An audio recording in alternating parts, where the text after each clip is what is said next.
আজকে আমরা মেঘের ভিতর ঢুকে যাচ্ছি। অলরেডি মেঘ আমাদেরকে ছুঁয়ে ফেলছে।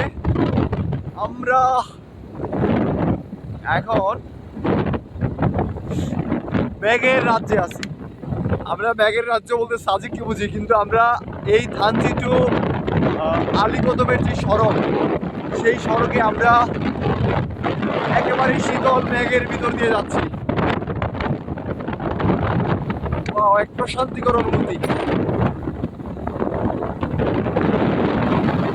আমরা পুরী থেকে প্রায় 2500 ফুট উপরে আছি, প্রায় 2500 ফুট।